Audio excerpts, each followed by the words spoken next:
Her name was Atika bint Zayd ibn Amr ibn Nufayl, known for her poetry, her piety, and her breathtaking beauty. She's the sister of Sa'id ibn Zayd, and she's the cousin of Umar ibn Khattab ibn Nufayl. They meet at their grandfather Nufayl. And his name, who she would marry, was Abdullah, the son of Abu Bakr. Abu Bakr as-Siddiq himself. Dashing, brave, and utterly devoted to Allah subhanahu wa ta'ala. When those two married, it was the marriage of poets and beauty, until Abu Bakr ordered his son to divorce his wife. Now, I don't want you to think that Abu Bakr was being hasty. He saw nothing wrong with Atika, but he saw that his son was so in love with her that he was starting to fall short of his religious duty to Allah subhanahu wa ta'ala. That was affecting his relationship with Allah. And of course, Abu Bakr is going to hold his family to the highest standards. And so Abdullah obeyed his father and he divorced Atika despite his incredible emotional devastation. And the grief for him was unbearable. Abdullah wandered Medina and reciting beautiful poetry about their lost love. He said, "أعاتك لا أنساك ما ذر شارق وما ناح قمري الحمام المطوق." He says, "Oh Atika, I won't forget you as long as the sun rises from the east and as long as doves call to the moon.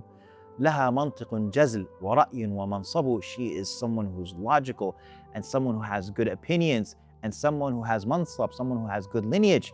وخلق سوي في حياء ومصدق. And she's someone who has good character and she's modest and she's someone who's truthful.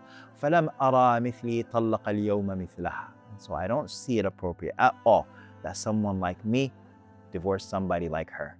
ولا مثلها في غير شيء تطلق. And I don't see somebody like her being divorced for no reason. Now, seeing his son's anguish, Abu Bakr radiallahu anhu gave his blessing for them to remarry, and this time with their priorities in order, and Abdullah returned to battle at Ta'if, where he would meet his destiny as a martyr.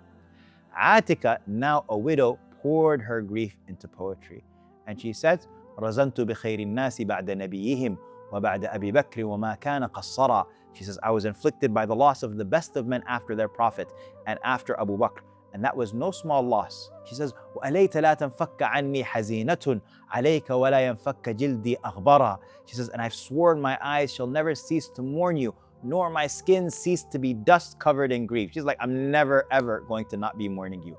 فوالله ما رأت عينا مثله فتى أكرم أحمى في الهياج وأصبرا. She says, by God, no eye has seen a youth like him, more noble, more protective in battle, and more patient. إذا شرعت فيه الأسنة خاضها على الموت حتى يترك الجون أشقرا. She says, when spears were thrust at him, he plunged into them toward death until the blackened steel turned crimson.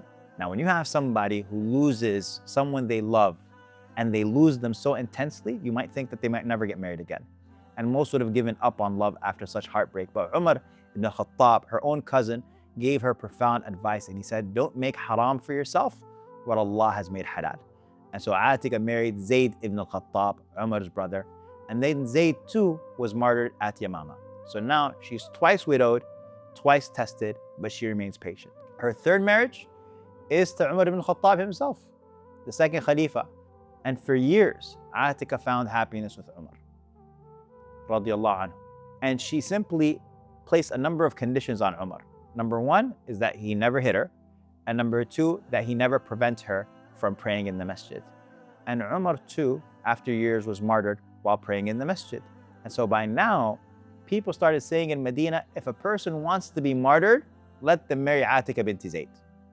It was honor. She was the widow of martyrs. It elevated her status. She was the wife of martyrs. And so the greatest of companions actually sought her hand. And so next came Az-Zubair ibn al-Awwam, one of the 10 promised paradise.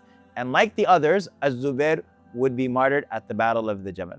And finally, she married Al-Hussein, the beloved grandson of Rasulullah sallallahu alaihi wasallam. This time though, the mercy came. Atika passed away years before the tragedy of Karbala. And what makes Atika's story extraordinary is her resilience.